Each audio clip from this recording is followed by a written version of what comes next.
Estou gravando esse vídeo para falar sobre a compreensão humana, sobre o entendimento humano e também o conhecimento adquirido. Em várias partes do mundo, as pessoas acreditam em deuses, em anjos, em seres míticos. Mas, se questionadas, essas pessoas não sabem nada a respeito destes seres, além do que está escrito nos livros mencionados sagrados para cada religião.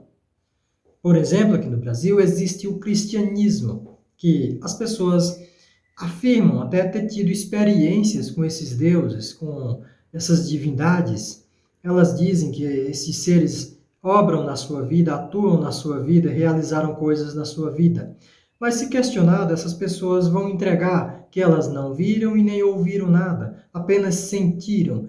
Ou seja, é um sentimento de emoção induzido pela crença, pelo desejo e pela doutrinação que receberam. Tem também, em outras partes do mundo, outros deuses. Nenhum cristão jamais teve nenhuma experiência com outros deuses, com outras divindades. Por exemplo, um cristão não tem nenhuma experiência com Vishnu, ou com Brahma, ou com qualquer ser de outra religião.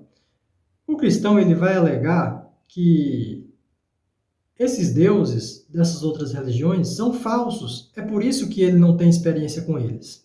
Mas eu posso dizer para você que as pessoas das outras religiões também dizem a mesma coisa do seu Deus, da sua religião. Nenhum hindu teve experiências com Jesus, nem com Javé, nem com Jeová, Yehová, nunca. Nem em sonhos. Então, eles podem dizer que o seu Deus também é falso, pois eles têm experiências com os deuses deles. Eles dizem que os deuses deles realizaram obras em suas vidas. Eles sonham com seus deuses, com suas divindades, têm revelações de suas divindades. Então, eles dizem que os deuses deles são verdadeiros e o seu é falso. Mas o que eu digo para vocês? Todos os seus deuses são falsos. Vocês estão atribuindo as coisas a seus deuses. Por exemplo, um cristão, ele está à procura de emprego. Ele distribui currículos em várias partes, várias empresas, várias instituições que podem ali trazer um emprego para ele. E ele vai orar para Jesus, para Jeová, para Javé, Jeová. E quando ele consegue o emprego, ele agradece a Jesus, agradece a Jeová. Mas faça o teste. Seria diferente se você distribuísse currículos em todos esses mesmos locais e você orasse para uma árvore que pode ter próximo da sua casa, ou para uma pedra, e depois que você conseguisse o emprego, você iria agradecer a pedra, iria agradecer a árvore? Eu acredito que dá no mesmo, seria a mesma coisa. Eu vou ler para vocês uma parte que está na Bíblia cristã, que está aí no Novo Testamento, na Bíblia, né? O Segundo Testamento, que está no livro de Atos, no capítulo 1, parágrafos do 7 ao 11. Eu vou deixar aqui do lado na tela para que vocês possam ter acesso. E disse-lhes: não vos pertence saber os tempos ou as estações que o Pai estabeleceu pelo seu próprio poder. Quem disse? Jesus. Aqui nesse texto, o escritor está relatando uma situação onde Jesus estava sendo observado por pessoas após ressuscitar e também ao subir ao céu. Mas recebereis a virtude do Espírito Santo, que há de vir sobre vós, e ser-me-eis testemunhas, tanto em Jerusalém como em toda a Judéia e Samaria e até aos confins da terra. Aqui tem uma observação. Ele fala toda a Judéia, Samaria, Jerusalém, né? E depois ele diz até os confins da terra. Agora, esse até os confins da terra, será que está falando do planeta? Ou está falando apenas daquela região? Será que eles tinham noção que o planeta era bem maior, que existia outras regiões além daquilo ali? Né? Não se sabe. Existia a questão dos mares. Então, tem toda essa questão aí. E continuando o texto diz assim: e quando dizia isto, vendo eles, foi levado às alturas, e uma nuvem o recebeu, ocultando-o a seus olhos. E estando com os olhos fitos no céu, quando ele subia, eis que, junto deles, se puseram dois homens, vestidos de branco. Bom, aqui ele fala que é uma situação onde Jesus iria subindo, né?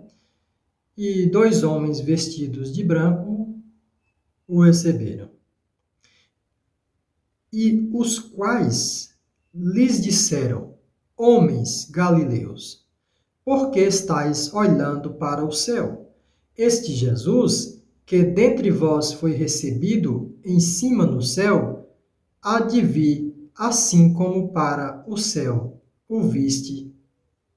E, pessoal, ninguém com sua sanidade mental em perfeito estado acreditaria que isso aqui aconteceu. Por quê? Hoje, nós sabemos de coisas que pessoas daquela época não sabiam.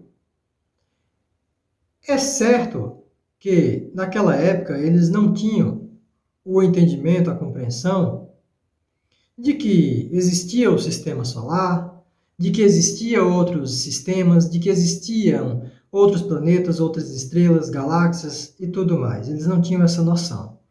Então, eles poderiam ser enganados com a ideia de que havia um domo acima da Terra, que a Terra era plana, e que neste domo moravam os deuses, moravam as entidades, os seres espirituais, e que Jesus estaria indo para este local. Mas hoje, pessoal, nós sabemos que nada disso existe. Nós sabemos que acima aqui na Terra só existem as camadas atmosféricas. Depois dessas camadas você vai encontrar um vácuo. E só a uma certa distância é que você vai encontrar a Lua, outros planetas, o Sol. Mas eles estão isolados uns dos outros por um vácuo absurdo. Jesus, mesmo sendo um ser espiritual, como a Bíblia diz e como as pessoas acreditam, ele nasceu com o corpo de um ser humano. Ele respirou, ele comeu, ele bebeu, ele defecou, urinou. Porque essas são as necessidades de um ser vivo que tem essas características. Jesus, ele não subiu em espírito, ele subiu em carne e osso. Jesus, quando foi torturado, pregado na cruz, não saiu de dentro do corpo dele um espírito e ficou observando. Ele continuou ali, naquela situação, da mesma forma que qualquer ser vivo. Claro, isso dentro de uma narrativa, isso é dentro dessa história.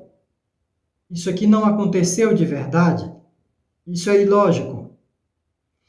Mas o que eu estou dizendo é que dentro desta mitologia, isso aqui não tem condição de acontecer em todos esses âmbitos. Jesus, estando em um corpo físico, em um corpo de um homem, ao subir e transpassar as camadas atmosféricas da Terra, ele morreria asfixiado. E por outras questões, o próprio sangue dele entraria ali todo o corpo em colapso. O sangue talvez entrasse numa espécie de fervura, eu não sei exatamente. Você busca aí o que é que acontece com um corpo, com um ser vivo que é jogado no espaço, para você ver se ele sobrevive. É impossível, pessoal. E para onde Jesus estaria indo? Para outro planeta? Qualquer ser vivo que saia do seu planeta em direção a outro, ele precisa de uma proteção. É por isso que os astronautas, eles usam uma roupa especial com oxigênio. Eles também levam o seu alimento para que possam se alimentar, a sua água para que possam beber. Porque você não pode ir com um corpo físico normal sem uma proteção para o vácuo do espaço. Isso é absurdo.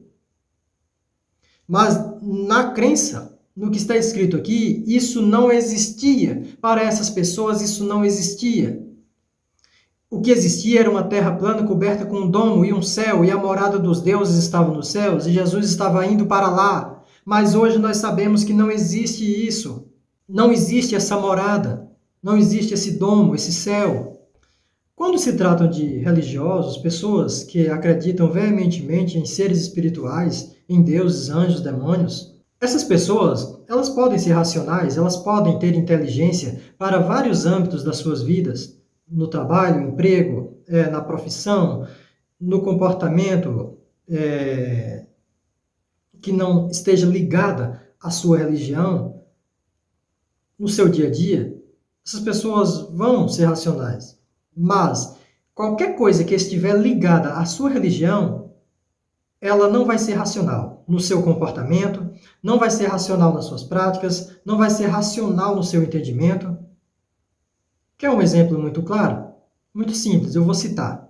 Por exemplo, se eu falar para um cristão que na religião hindu tem um Deus que o pai dele matou ele arrancando a cabeça e colocou nele a cabeça de um elefante. Então, tem um Deus com a cabeça de elefante. Um ser humano, né, corpo de humano, com a cabeça de elefante. O cristão vai rir de mim. Ele vai rir dessa situação. Ele diz, está vendo? É por isso que eu não acredito nessas religiões. É por isso que isso aí é falso. Porque não tem sentido. Mas, quando eu mostro para um cristão que dentro da Bíblia uma jumenta falou hebraico com o seu dono e seu dono respondeu naturalmente, o cristão acha que isso aí é possível, que não é absurdo. Quando eu mostro para o cristão que um machado flutuou, que está escrito dentro da Bíblia, o cristão não acha absurdo, ele acha que isso é normal. Quando eu digo para ele que um ser humano andou sobre água, ele acha que isso aí é normal, porque está escrito no livro da religião dele. Entende? Quando se trata da religião dele, ele perde a sua sanidade mental. Quero agradecer a vocês por ter chegado aqui até o final e até o próximo vídeo.